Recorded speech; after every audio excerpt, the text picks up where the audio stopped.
करोड़ आ गया तो जहां भगवान के क्रम में करोड़ों ब्रह्मांड है वहां हमारी गिनती कहीं है नहीं ना। जब नहीं तो हम अभिमान किस बात का करें। भगवान कहते हैं ब्रह्मा जी अभिमान वो करता है जो मुझे जानता नहीं है। आपको अपनी सत्ता का ज्ञान कराऊंगा। भगवान ने ब्रह्मा जी को 4 श्लोकों में उपदेश किया। इन 4 श्लोकों को ही बोलते चतुश्लोकी भागवत। श्रीमद् भागवत दूसरा स्कंद, जिनके पास ग्रंथ होगा भागवत जी का, वो दूसरा स्कंद निकालना, दूसरे स्कंद का 9वां अध्याय, दूसरे स्कंद के 9वें अध्याय का 32वां, 33वां, 34वां और 35वां, ये 4 श्लोक है चतुश्लोकी भागवत। अहमेवा समेवाग्रे नान्यद्यद सत्सत्परम पश्चादहं यदेतच्च यो वशिष्येत सोऽस्म्यहं। 32वां श्लोक। हे ब्रह्मा जी, जब दुनिया में कुछ नहीं था तो भी मैं था, मेरे से सब सृष्टि हुई है। फिर ये सृष्टि हुई, सृष्टि के समय में भी मैं हूं, और प्रलयकालीन समुद्र में जब मैंने सब डुबा दिया फिर भी मैं रहूंगा। यानी मैं था, मैं हूं और मैं रहूंगा। जैसे सोना होता ना, सोना, शाम के समय घूमने निकले थे, हमें इतना सोना मिल गया बाहर। अब आप यूं नहीं देखना कहां मिला, वो हमारे छूट गया था। उदाहरण दे रहे, इतना सोना मिल गया, हम वो सोना लेकर ज्वेलर के पास चले गए। 4 भाग बना दिए। एक भाग से हमने चेन बना ली, एक भाग से हमने ब्रेसलेट बनवा दिया, एक भाग से हमने कड़ा बना दिया, एक भाग से हमने अंगूठी बना ली। बढ़िया चमकने वाला सोना पहन रहे थे। एक दिन किसी बात पर आया हमें क्रोध, सोना उतार दिया, बारीक पीस दिया, कूट दिया। अब आप में से किसी ने कह दिया ये क्या किया आपने ब्याज दी, सोना बर्बाद कर दिया। तो बोलो सोना बर्बाद हुआ? नहीं। सोना नष्ट हुआ? नहीं। नष्ट होने वाला क्या है? आभूषण। बर्बाद होने वाला क्या है? आभूषण। सोना तो आभूषण बनने से पहले भी क्या था? सोना। आभूषण बनने के बाद भी क्या है? सोना। नाम अलग अलग हो गए, किसी का नाम चेन हो गया, किसी का नाम कंगन हो गया, किसी का नाम ब्रेसलेट हो गया, किसी का नाम अंगूठी हो गया, किसी का नाम मांग टीका हो गया, किसी का नाम मंगल सूत्र हो गया, किसी का नाम बाली हो गया, और है तो सब में सोना। और एक दिन सब कुछ जब टूट गया, खत्म हो गया, फिर विशेष बचेगा क्या? सोना। जैसे सोना था, सोना है, सोना रहेगा। भगवान कहते मैं था, मेरे से दुनिया बनी, लेकिन सब में मैं ही हूं, और जब सब खत्म हो जाएगा फिर भी मैं रहूंगा। दूसरा श्लोक, अरे तीर्थम यत् प्रतीयेत न प्रतीयेत चात्मनि तद विद्यादात्मनो मायां यथा वासो यथा तमः। हे ब्रह्मा जी, ये जो दिखने वाला संसार है ये मिथ्या है, और जो सत्य है उसको आज मंत्रमाला भी चल रही, सीताराम सीताराम सीताराम सीताराम सीताराम। हाँ, और कई बार तो कथा में कुछ बहनें तो इतनी अच्छी होती, क्या कहें हम आपसे। जहां भीड़ भाड़ बहुत होती है ना, 1000-2000 लोग पंडाल में बैठे होते हैं, ऊपर से वो दुपट्टा यूं छोड़ेगी, थोड़ा ऐसे ऐसे दुपट्टा छोड़ देगी और यूं बैठ जाएगी। अब हमें क्या मालूम कथा चल रही है या ध्यान समाधि लग रही है। और कई बहनें तो बड़ी चालाकियों बैठ जाएंगी, बीच में हम 10 लोगों को ऐसे देखेंगे, फिर यूं करेंगे, फिर यूं देखेंगे, फिर यूं। हम 10 लोगों को लगता है बेचारी कितने ध्यान से सुन रही है। वो तो एक बार हमने जब यूं देखा ना झांक करके, ओहो कहेगा ध्यान, ये तो व्हाट्सएप चल रहा है, फेसबुकिंग हो रही है कथा के बीच में। तो वो दादी अम्मा मंत्र चल रहा है, सीताराम सीताराम सीताराम सीताराम सीताराम सीताराम। इतने में रसोई घर से आवाज आई, धम की आवाज, हाँ फोड़ दे फोड़ दे, हम खरीद कर लाए हैं, अपने पैसे खर्च होंगे तो पता चलेगा। माला भी चल रही है और बहू के लिए गालियों की बरसात भी हो रही है, बहू को भी डांट रही है। एक दिन महात्मा जी गांव में आए और बोले, दादी अम्मा माला के बीच में बोलते नहीं है। तो ठीक है नहीं बोलूं, मेरा क्या नहीं बोलूं, चुप हो गई। सीताराम सीताराम सीताराम सीताराम सीताराम सीताराम सीताराम। बच्चे आ गए कहीं से, बच्चे आए सामने शरारत करने लगे। अब बच्चे तो बच्चे होते हैं। आपसे शायद मैंने पहले कहा होगा या नहीं, हम कथा में कभी भी बच्चों से डिस्टर्ब नहीं होते। और हम कथा में, एक बार कहीं कथा हो रही थी, वो बैनर लगा दिया दरवाजे पर बाहर कि कथा में बच्चों को साथ लेकर ना आए। तो हमने कह दिया ये बैनर हटाओ और यहाँ पर बैनर लगाओ कि कथा में बच्चों को साथ में जरूर लेकर आए। और कभी भी मुझे बच्चों से कभी परेशानी नहीं होती, कभी डिस्टर्ब नहीं होते हम। असल में दादी अम्मा की माला चल रही, सीताराम सीताराम सीताराम सीताराम, इतने में बच्चे आए शरारत करने लगे। अब जब तक बोलने वाली थी तब तक याद आया गुरुजी ने मना किया, बोलना नहीं माला के बीच में, बोलना नहीं। गुरुजी ने मना किया, सीताराम सीताराम सीताराम। बच्चों की शरारत बढ़ने लगी, रोकना तो पड़ेगा। तो क्या करके फिर मानो सीताराम सीताराम सीताराम सीताराम सीताराम। अब बच्चे तो बच्चे, बच्चों को पता है दादी अम्मा माला के बीच में बोलेगी नहीं। अब इधर बच्चों की शरारत बढ़ी और इधर दादी अम्मा का हुआ बीपी हाई।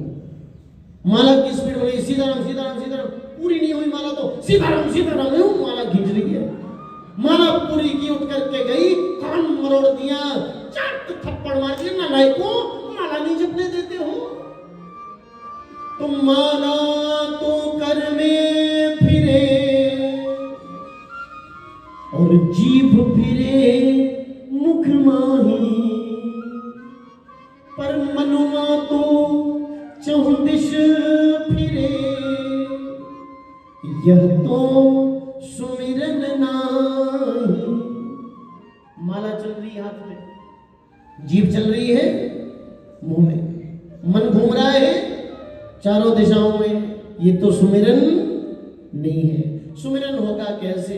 बोले जितासनो जित श्वासो, अगला ही श्लोक है श्रीमद् भागवत दूसरा स्कंद पहला अध्याय, कि जितासनो जित श्वासो जित संगो जितेंद्रियः स्थूले भगवतो रूपे मनः संधारयेद्धिया। आसन को जीतना पड़ेगा, प्राणायाम के माध्यम से श्वास को जीतना होगा। पूरक कुंभ परिचय, ये सबसे उत्तम विधि प्राणायाम की। जित संगो, संग को जीतना होगा। इंद्रियों पर अपनी पकड़ मजबूत बनानी होगी। तो कथा सुन भी सकते हैं, कीर्तन हो भी सकता है और सुमिरन भी हो सकता है। इसके बाद परीक्षित ने सृष्टि विषय प्रश्न किया। सुखदेव स्वामी बोले क्षीर सागर में श्रीमन नारायण का प्राकट्य। उनके मन में ये भाव आया, स अकामयत एको हम बहु श्यामा, कि मैं एक हूं, मुझे एक से बहुत होना है। उन्हीं प्रभु नारायण की नाभि से कमल का पुष्प खिल गया। उस कमल के पुष्प पर ब्रह्मा जी का प्राकट्य हो गया। चार दिशा में देखने को ब्रह्मा जी को चार मुख मिल गए, पर चतुर्मुख वाले ब्रह्मा भी समझ नहीं पाए मेरा प्राकट्य कहां से हुआ है। उसी कमल पुष्प की तंतु में नीचे उतरने लगे थे। सैकड़ों वर्ष मिल गए, कमल पुष्प का आधार नहीं मिला। सैकड़ों वर्ष बीत गए। लौटकर कमल पुष्प पर आए ब्रह्मा जी, तो ब्रह्मा जी को दो शब्द सुनाई दिए, दो वर्ण सुनाई दिए, स्पर्श वर्ण। यहां लिखा है भागवत में, स्पर्शेषु यत् षोडशमे कवीशम निष्किंचनानाम न्यपयत् धनम विदु। अब जानते स्पर्श वर्ण किसको बोलते हैं? क से लेकर म पर्यंत हिंदी वर्णमाला के जो वर्ण है ना, उनको स्पर्श वर्ण बोलते हैं। अकुह विसर्जनीया नाम कंठा, इचु यशानाम तालु, ऋतु रसानाम ऊर्धा, नृतु लसानाम दंता, एदेतो कंठ तालु वदौतो कंठोष्टम। ये सब स्पर्श वर्ण है। उपपद्मानीया नाम ओष्ठो, स्पर्श वर्ण, यानी कि हमारे मुख के भीतर किसी भाग का स्पर्श करते हुए जो उच्चारित हो उसको स्पर्श वर्ण बोलते हैं। जैसे का खा गा घा कंठ से, चा छा जा झा तालु से, ता ठा डा ढा मूर्धा है, ता था दा था दांत से। गोविंद भगवान की, ये स्पर्श वर्ण होते हैं। तो कौन कौन सा स्पर्श वर्ण सुनाई दिया? बोले 16वां और 21वां। कौन से गिनना शुरू करो? 16 नंबर पर आता है त और 21 नंबर पर आता है प। ब्रह्मा जी ने तब किया, श्रीमन नारायण का दर्शन हुआ, कान में बोल दिया तुम विधाता हो। एक बार ब्रह्मा जी बोले आपने अच्छा नहीं किया जो मुझे विधाता बना दिया। क्यों? बोले जो बड़ा हो जाता है वो आपको भूल जाता है। मैं भी आपको भूल गया तो भगवान बोले मुझे वो भूलता है ब्रह्मदेव जो मेरी सत्ता को नहीं जानता। आपको अपनी सत्ता का ज्ञान कराऊंगा मैं, और भगवान की सत्ता की हम बात करें ना साधारण शब्दों में, सुनाता हूं आपको। तो एक मानव के शरीर में लगभग 3.5 करोड़ रोम होते हैं गरुड़ पुराण के आधार पर। एक तो होते ना केश, एक होते रोम छोटे छोटे जहां से पसीना आता हम लोगों को, तो 3.5 करोड़ रोम होते हैं एक मनुष्य के शरीर में। तो भगवान का जो साकार रूप है, मान लो उनके भी 3.5 करोड़ रोम होंगे, इतने ही होंगे मान लो। तो भगवान के एक रोम में फिर करोड़ों ब्रह्मांड है, करोड़ों यूनिवर्स। उनमें हमारा यूनिवर्स कौन सा है, ये ढूंढने के लिए लाखों जन्म लेने पड़ेंगे पहले। और अपना यूनिवर्स यदि मिल भी गया, इस यूनिवर्स में, इस ब्रह्मांड में 14 लोक हैं। मैं सुनाऊंगा, आप गिनती करना बड़ी ईमानदारी से। भू भुवा स्व मह जन तप सत्य, कितने हो गए? 7 हो गए। अतल वितल सुतल तलातल रसातल महातल पाताल, कितने हो गए? 14 हो गए ना पूरे। इन 14 लोकों में हमारा पृथ्वी लोक भूलोक, और भूलोक मिल गया। इस पृथ्वी पर फिर 7 द्वीप हैं, जम्बू द्वीप, प्लक्ष द्वीप, शालमली द्वीप, कुश द्वीप, क्रौंच द्वीप, पुष्कर द्वीप, शाकत द्वीप। आजकल बोलते हैं 7 continents, Asia, Europe, Africa, north America, south America, Australia और अंटार्कटिका। इन 7 द्वीपों में हमारा जम्बू द्वीप, हमारा एशिया, एशिया में 9 वर्ष, 9 वर्षों में भारतवर्ष, भारतवर्ष में पंजाब, पंजाब में अमृतसर, अमृतसर में शिवाला बाग भाईयादा के इस पवित्र प्रांगण में 2 बाई 2 फुट के आसन पर हम आप सब लोग बैठे हुए हैं। तो बताओ, जहां भगवान के एक रोम में करोड़ों यूनिवर्स है, यदि हमारे पास कभी 2-4 करोड़ रुपया आ भी गया, कैसे? 12 घंटे का दिन और 12 घंटे की रात। बोलो, रात ईमानदारी से सोने में गई कि नहीं? और हम कभी कभी ज्यादा ईमानदार हो जाते, दिन में भी थोड़ा झोंका ले लेते हैं, और रात तो ईमानदारी से सोने में गई। कितनी उम्र बच गई? 100 की आधी उम्र सोने में चली गई। कितनी बची? 50 वर्ष।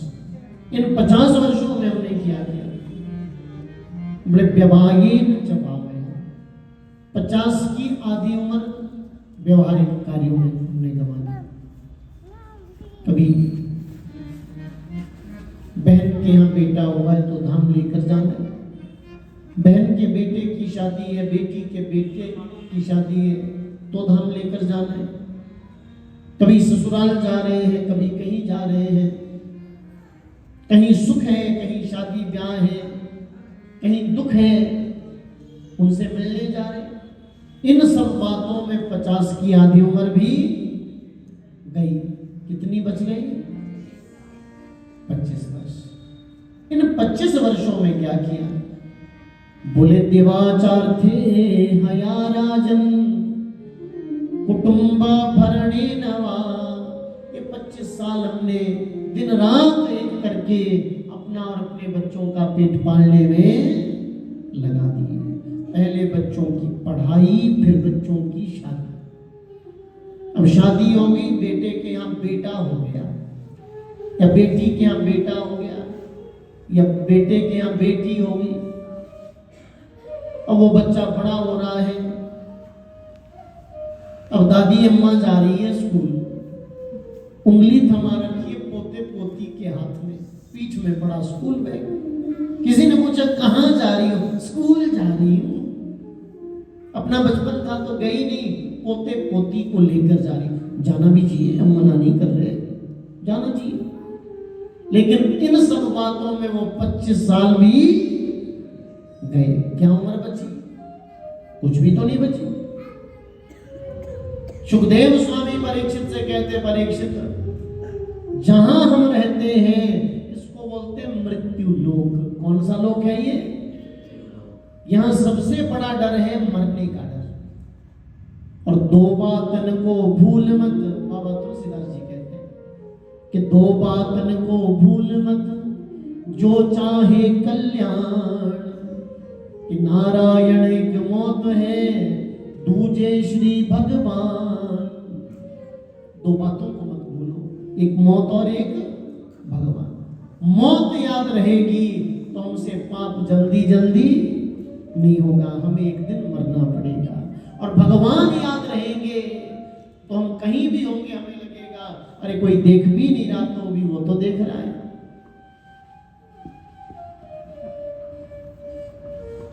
सुखदेव स्वामी परीक्षित से कहते हैं, बोले यहां इस दुनिया में सबसे बड़ा डर है मरने का डर। देखो मौत से नहीं बच सकते, सुखदेव जी कह रहे हैं मौत से बचना मुश्किल ही नहीं, असंभव है, पर मौत के डर से बच सकते हैं। मौत के डर से कैसे बच सकते हैं उसका तरीका बता दिया अगले श्लोक में कि तस्मात् भारत सर्वात्मा भगवान हरिरीश्वर श्रोतव्य कीर्तितव्यश्च स्मर्तव्यश्च क्षताव्य। यदि मौत के डर से बचना चाहते हैं तो ज्यादा से ज्यादा सुनो भगवान की महिमा, भगवान की कथा। कीर्तितव्य, ज्यादा से ज्यादा कीर्तन करो भगवान के नाम का। स्मर्तव्य, ज्यादा से ज्यादा सुमिरन करो भगवान का।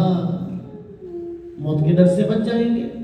राजा परीक्षित बोले, गुरुजी सब हो सकता है पर ये 3 काम नहीं हो सकते। कौन कौन से? पहला सुनना।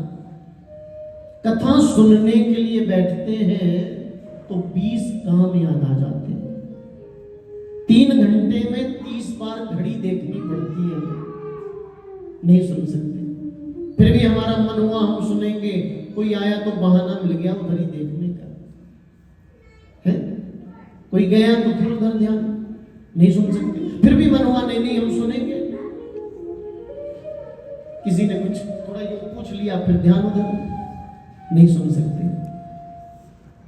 फिर भी बड़ा मन हुआ हम बड़े ध्यान से सुनेंगे, हम बैठ गए और कुछ नहीं होगा तो समाधि ही लग जाएगी, निद्रा देवी का आक्रमण ही हो जाएगा, नहीं सुन पाते। कीर्तितव्य, कीर्तन ना, कीर्तन तो होता ही नहीं है। कीर्तन करने बैठते तो ऐसा लगता कहां टाइम वेस्ट कर रहे हैं। और सुमिरन, स्मरण, स्मरण तो हो ही नहीं सकता। माला हाथ में लेकर के बैठते, माला चल रही सीताराम सीताराम सीताराम। मनीराम जी महाराज तो अमृतसर बाजार घूम रहे हैं, जलेबी वाले चौक में जलेबी खा रहे हैं। नहीं, सुमिरन नहीं हो सकता। माला भी चलेगी, साथ में गड़बड़ थोड़ा। एक गांव में एक दादी अम्मा थी कोई, और दादी अम्मा थी गांव में। एक महात्मा जी आए, उनसे बोली, परेशान हो गई हूं मैं, बहू से मेरे को कोई माला दे दो और मंत्र दे दो गुरुजी। जब बहू थी तो सास से परेशान थी, सास हो गई तो बहू से परेशान। विकास जी, मेरे को सुरक्षित कमरे तक पहुंचाने की आपकी जिम्मेदारी है। गोविंद भगवान की। बहू से परेशान हो गई हूं मैं। एक बहन मेरे से बोली, आपको मालूम है गुरुजी सांस का मतलब क्या होता? हमने कहा नहीं। बोले जिसको देखकर एक बार सांस थम जाए। अब दादी अम्मा महात्मा जी से बोली, मेरे को माला दे दो, कोई मंत्र दे दो। महात्मा जी ने कोई माला दे दी, ऐसी तुलसी की माला। कान में मंत्र भी बोल दिया, तू सीताराम बोला कर। अब बूढ़ी दादी अम्मा, गांव की बात है, और गांव के लोग होते बड़े भोले होते। आपको एक छोटी सी बात सुना दूं इससे पहले। एक गांव में एक महात्मा जी आए। महात्मा जी आए, गांव के सब लोग गए, गुरु जी प्रणाम, महाराज जी दंडवत, अपने अपने स्तर से प्रणाम कर रहे। कोई कह रहा है चरण वंदना।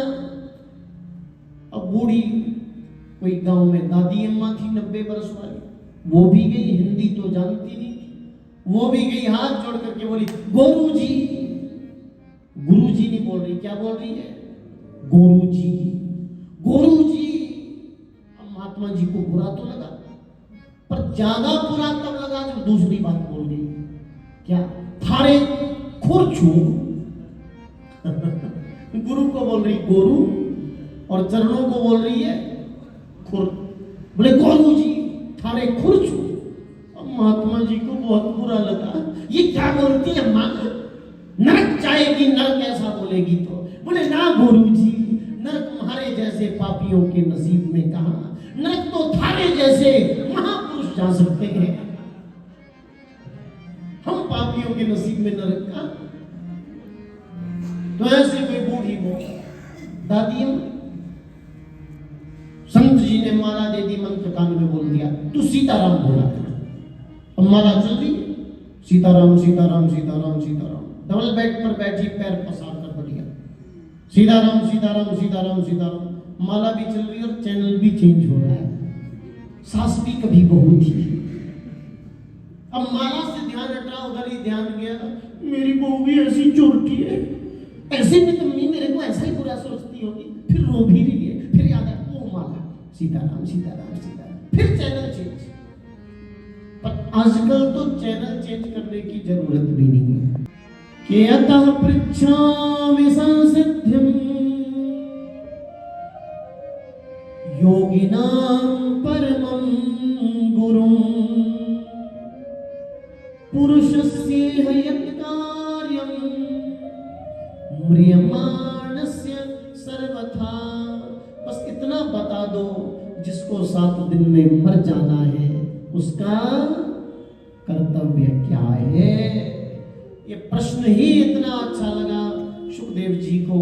इधर उधर देखा, पास में था बरगद का पेड़, बरगद के पेड़ के नीचे एक चबूतरा बना हुआ था, वहीं पर सुखदेव जी बैठ गए। श्रीमद् भागवत दूसरा स्कंद, दूसरे स्कंद का पहला अध्याय सुखदेव जी ने सुनाना प्रारंभ कर दिया। श्री शुक उवाच के वरीयानेश ते प्रश्नः कृतो लोकहितं नृपः आत्मवित् सम्मतः पुंसां श्रोतव्यादिषु यत्परः। परीक्षित, तेरा प्रश्न बहुत उत्तम है, और इसमें उत्तम बात मुझे ये लगी कि तूने ये प्रश्न अपने लिए नहीं किया, तूने तो ये प्रश्न जनहित में किया है। कृतो लोकहितं नृपः, लोकहित में किया है। और इसमें उत्तम बात मुझे ये लगी, क्या तूने ये पूछा है कि जिसको 7 दिन में मर जाना उसका कर्तव्य क्या है। तू ये बता परीक्षित, इस दुनिया में ऐसा कौन है जिसको 7 दिन में मरना नहीं है। अरे सबका जन्म भी हुआ 7 दिन में ही, सबकी मृत्यु भी हो जाएगी 7 ही दिन में। रवि सोम मंगल बुध गुरु शुक्र शनि, कितने हैं? 7 है। इन्हीं 7 दिनों में जन्म, इन्हीं 7 दिनों में मृत्यु। तो सबका जन्म भी 7 दिन में हुआ, मौत भी 7 दिन में हो जाएगी। और परीक्षित ने प्रश्न किया, जिसको 7 दिन में मर जाना उसका कर्तव्य क्या। यदि तुमने पूछा होता परीक्षित, मैं 7 दिन में मर जाऊंगा, मेरा कर्तव्य क्या है, मैं तेरे प्रश्न का उत्तर ना भी देता। पर तूने तो प्रश्न किया जिसको 7 दिन में मर जाना है, इसलिए तेरे प्रश्न का उत्तर दूंगा। पर परीक्षित, प्रश्न जीने मरने का नहीं होना चाहिए। प्रश्न तो ये होना चाहिए, जितने दिन हम जीते हैं करते क्या है। परीक्षित ने पूछा क्या करते हैं, तो अगला ही श्लोक बड़ा प्यारा है कि निद्रया ह्रियते नक्तं व्यवायेन च वावयः दिवाचार्थे हया राजन कुटुंबाभरणेन वा। जितने दिन हम जीते करते क्या है। बोले क्या करते हैं, बोले यहाँ हमें उम्र मिली 100 वर्ष। कितनी उम्र मिली है? 100 वर्ष। आपसे एक बात कहें, हम हर युग में अलग अलग उम्र थी हमारी। सतयुग की अपनी उम्र थी 17,28,000 वर्ष। कितनी उम्र थी सतयुग की? 17 लाख। सब लोग बोलो एक बार, 17,28,000 वर्ष। सतयुग में हम मनुष्यों को उम्र मिली थी 1 लाख वर्ष। कितनी उम्र? 1 लाख वर्ष। इसलिए हम कथा सुनाते हैं ना कई बार। वो राजा हुए सतयुग में, उन्होंने 10,000 वर्ष तपस्या की। कुछ लोग सिर्फ नीचे को कर लेते हैं, व्यास जी का दिमाग खराब है। 100 साल की उम्र नहीं और 1 लाख वर्ष तपस्या। क्यों? क्योंकि उम्र होती थी 1 लाख वर्ष। अब सतयुग गया, आ गया कौन सा युग? त्रेता युग। त्रेता युग की अपनी उम्र रह गई 12,96,000 वर्ष, कम होती जा रही है। अपनी उम्र 12,96,000 वर्ष। और त्रेता युग में हम मनुष्यों को उम्र मिली थी केवल 10,000 वर्ष। अब त्रेता भी गया, आ गया द्वापर। द्वापर युग की अपनी उम्र थी 8,64,000 वर्ष। हम मनुष्यों को द्वापर युग में उम्र मिली थी केवल 1,000 वर्ष। अब द्वापर गया तो आ गया कलयुग। कलयुग की अपनी उम्र रह गई 4,32,000 वर्ष। अभी 5,124-25 साल बीते हैं। उम्र कितनी है? 4,32,000 कलयुग की। तो कलयुग की अपनी उम्र थी 4,32,000 वर्ष। और कलयुग में हम सबको उम्र मिली थी कितनी कितनी उम्र मिली है कलयुग में? केवल 100 वर्ष। और परेशानी ये है 100 भी कन्फर्म नहीं है। 100 भी कोई ये कह सकता है कि 100 साल में जी ही लूंगा, क्या पता वो गारंटी कार्ड लिखते लिखते ही प्राण निकल जाए। ये परेशानी 100 साल जो जी जाए ना, वो तो कौन सी बुक होती है, उसमें नाम लिखवा लेता अपना। 100 साल जी गए, नियम के हिसाब से 100 साल जीना ही चाहिए, पर कोई जी पाता है? नहीं। क्या भरोसा है जिंदगी का, साथ देती नहीं ये किसी का। कि शम्मा बुझ जाएगी जलते जलते, सांस रुक जाएगी चलते चलते, बस नाम रह जाएगा आदमी का। क्या भरोसा है इस जिंदगी का, कब प्राण छूट जाए क्या मालूम। फिर भी मान लो आप, हम 100 साल जी गए, आप मान लो, तो इन 100 सालों में हम करेंगे क्या? वो भी यहाँ सुखदेव जी कह रहे हैं कि निद्रया ह्रियते नक्तम व्यवायेन च वावयः दिवाचार्थे हया राजन कुटुंब भरणेन वा। मान लो हम 100 साल जी गए, तो 100 की आधी उम्र हम ईमानदारी से सोने में गंवा देंगे। 6 मिनट से ज्यादा जो सुखदेव जी कहीं ठहरते नहीं थे। ऐसा इन 3 श्लोकों में परीक्षित ने क्या कह दिया कि सुखदेव जी 7 दिन रुकने को मजबूर हो गए कि अहो अद्या वयम ब्रह्मन् सत्सेव्या क्षत्र बंधवा कृपया अतिथि रूपेण भवद्भिस्तीर्थ काकृता। पहला शब्द, मेरा कुल पवित्र हो गया, मेरा वंश पवित्र हो गया, आपका दर्शन मैंने किया। आप जैसे संत का दर्शन करने से कि ये शाम संस्मरणात् पुंसाम सद्य शुद्ध्यन्ति वैगृहा कि किम पुनर्दर्शन स्पर्शापात शौचासनादि भी। आप जैसे संत को कोई याद भी कर ले, आपको याद करने वाले के सब पाप नष्ट हो जाते हैं। किम पुनर्दर्शन स्पर्श पाद शौचासनादि भी। अरे मेरे भाग्य का तो कहना ही क्या, मुझे दर्शन का भी अवसर मिला, आपके चरणों को छूने का भी अवसर मिला, आपके चरणों को धुलाने का भी अवसर मिला। आपसे एक ही प्रश्न करूंगा, क्या दुख यही दवाई है, एक सहारा राम का। ये कौन बोल रहा है? परीक्षित आए द्वार पर, शमिक मुनि के शिष्य गौरमुख से भेंट की। गौरमुख ने कहा, राजन आपने मेरे गुरुजी के गले में मरा हुआ सांप डाल दिया था। बोले हाँ, वो अपराध मैंने किया था। आपके गुरुजी ने क्या दंड दिया है मुझे वो दंड स्वीकार है। बोले ना राजन, मेरे गुरुजी ने आपको कोई दंड नहीं दिया, दंड तो मेरे गुरुपुत्र ने आपको दिया है, मेरे गुरुजी के बेटे ने आपको दंड दिया है। क्या दंड दिया है? बोले आज के 7वें दिन तक्षक के डसने से आपकी मौत हो जाएगी। राजा परीक्षित बोले, ये तो न्याय नहीं हुआ, ये तो अन्याय हो गया। क्यों? आपने भी तो इतनी बड़ी गलती की थी, तो अन्याय कैसे हुआ? परीक्षित बोले, अरे गलती ही तो बड़ी थी, तभी तो अन्याय हुआ। जितनी बड़ी गलती थी उतना बड़ा दंड मुझे नहीं मिला। 7 दिन तो बहुत होते हैं। अरे संत का अपराधी शरीर को, जिस शरीर ने संत का अपराध किया, संत का निरादर किया, 7 दिन क्या, उस शरीर को मैं 7 घड़ी नहीं रखना चाहता, 7 क्षण जीवित नहीं रखना चाहता। पर 7 दिन का समय मिला है, इसका सदुपयोग करूंगा। बोले मेरे गुरुजी ने कहा है कि परीक्षित से कहना अपनी मौत को सुधारने का उपाय कर ले। बोले आप अपने गुरुदेव को मेरा प्रणाम निवेदन करना और मेरी ओर से क्षमा याचना करना। गौरमुख को भेज दिया। राजा परीक्षित ने आनंद आनंद में बड़े बेटे जन्मेजय को राजगद्दी पर बिठा दिया, राजमहल छोड़ दिया, राजमहल से चल पड़े।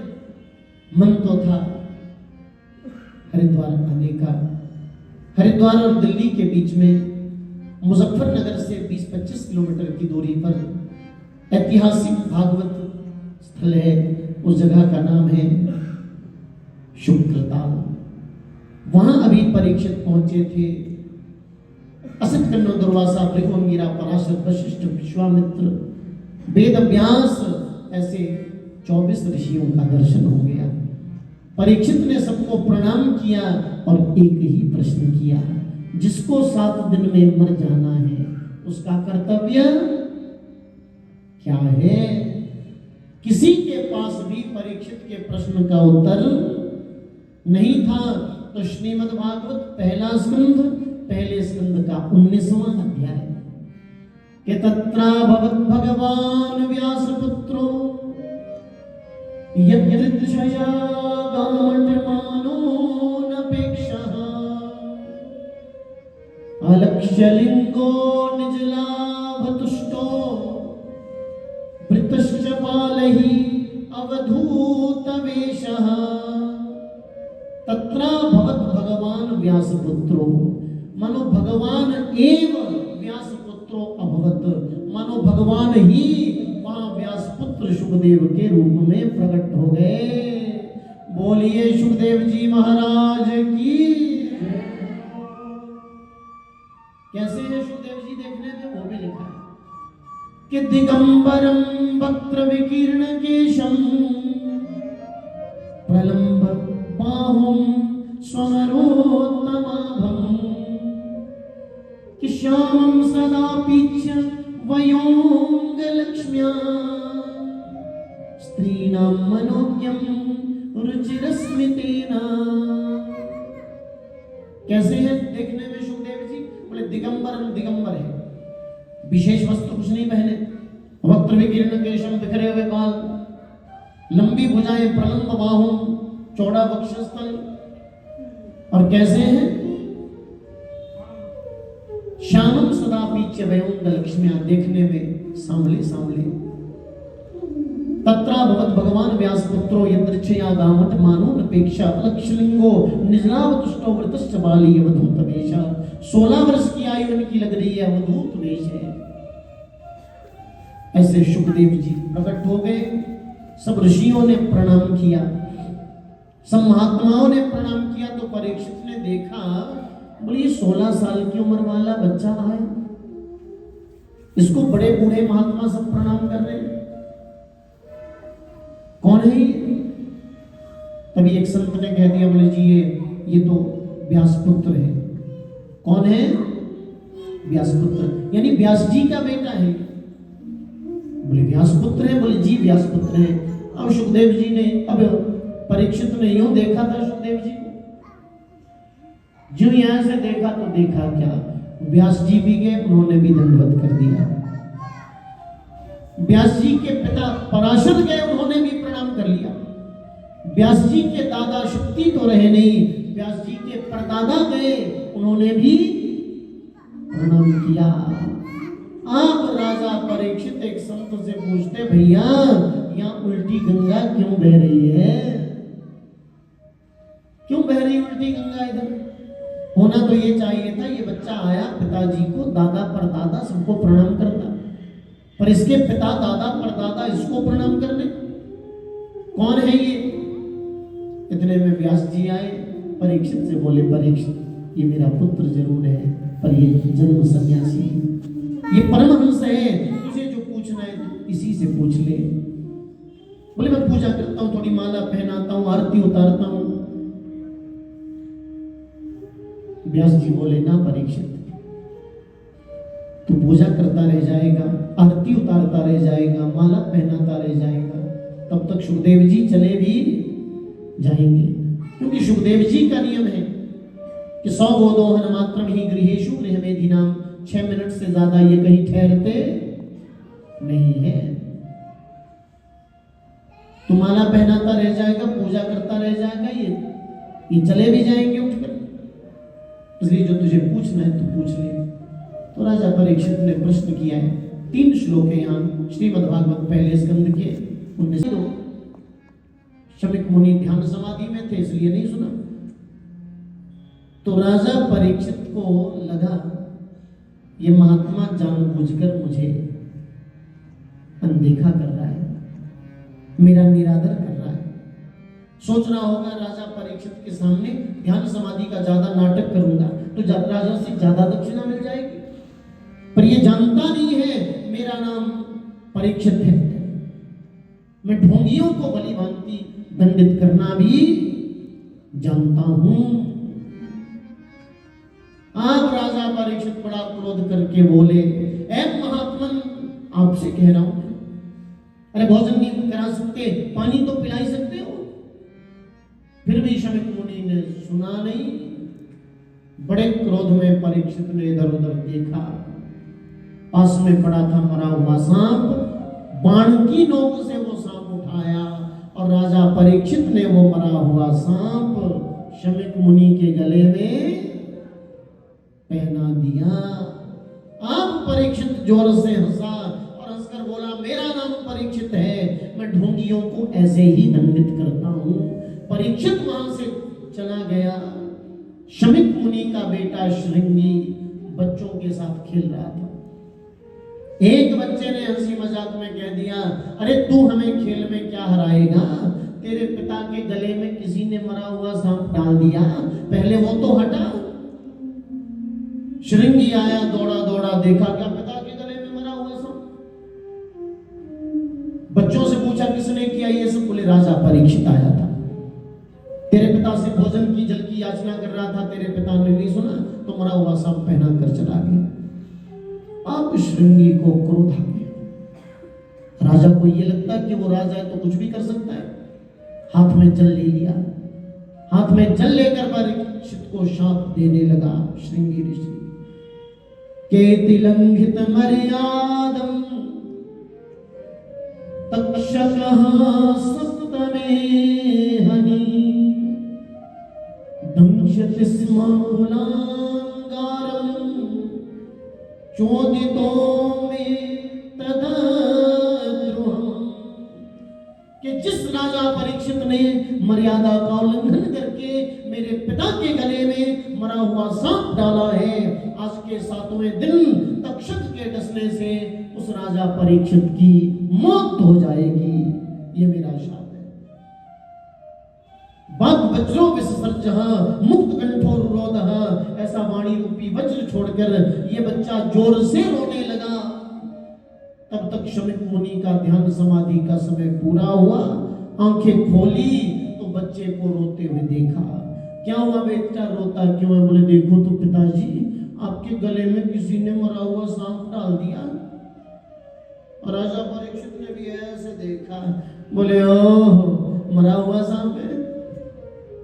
थोड़ा हंसे शमिक मुनि। शमिक मुनि ने यूं देखा मरा हुआ सांप है, और शमिक मुनि ने वो सांप उठाया, फेंक दिया, हाथ धो लिए, थोड़ा आचमन कर लिया। शमिक मुनि बोले बेटा, कोई मेरे धैर्य की परीक्षा कर रहा होगा, इसमें रोने की क्या बात है, दुख मनाने की क्या बात है? बोले नहीं नहीं, आपके धैर्य की परीक्षा नहीं कर रहा था कोई भी। तो बेटा किसी से हुई होगी गलती। बोले ना, किसी से गलती हुई नहीं है, ये गलती जानबूझकर राजा परीक्षित ने की। अच्छा परीक्षित ने किया ऐसे, कोई बात नहीं, वो हमारे राजा है। हम निर्भीक वन में रहते हैं, निडर होकर यज्ञ करते हैं, हमें दैत्यों का डर नहीं, हमें हिंसक जानवरों का डर नहीं, इसलिए क्योंकि हमारे राजा परीक्षित है। सुरक्षा व्यवस्था सब वो देखते हैं, यज्ञों के लिए सामग्री उधर से ही आती है। बोले पिताजी परीक्षित ने गलती की, आप क्षमा कर सकते हो, मैंने ऐसा दंड दिया है, मैंने परीक्षित को ऐसा दंड दिया है, आज के बाद कोई भी राजा किसी संत का निरादर नहीं करेगा। निरादर करने की सोचेगा भी तो मेरा शाप याद करके थर थर करके कांप जाएगा। ऐसा क्या शाप दिया? बोले मैंने शाप दिया है परीक्षित को, आज के 7वें दिन तक्षक के डसने से परीक्षित की मौत हो जाएगी। ये सुना शमिक मुनि ने आंखों से आंसुओं की धाराएं बह पड़ी। एक सच्चा महात्मा कैसा होता है, इसकी झांकी का दर्शन इस श्लोक में होता है भागवत के। तितिक्षया कारुण्या मैत्र्या चाखिल जंतुषु समत्वेन च सर्वात्मा भगवान संप्रसीदति। तितिक्षवः कारुणिकः सुहृदः सर्वदेहिनां अजात शत्रवः शान्तः साधवः साधुभूषणः। ये साधु का आभूषण होता है। किसी संत का पहला आभूषण है क्षमा, दूसरा आभूषण है दया, तीसरा आभूषण है करुणा, चौथा आभूषण है जीव मात्र के प्रति मैत्री का भाव। शमिक मुनि रो पड़े और बोले, अरे नालायक, ये तूने क्या किया? परीक्षित नहीं रहेंगे तो अनर्थ हो जाएगा, पर मैं कुछ कर भी नहीं सकता, मैं तेरे शाप को विफल भी नहीं बना सकता, क्या करूं मैं?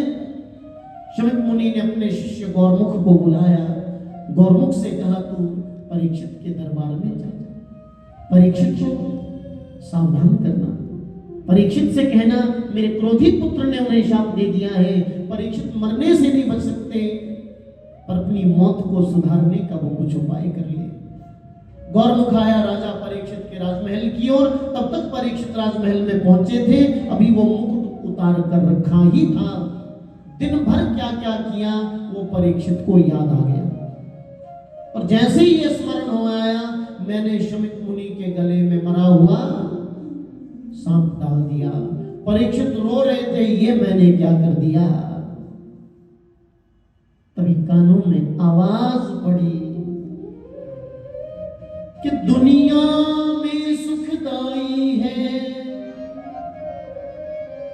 एक सहारा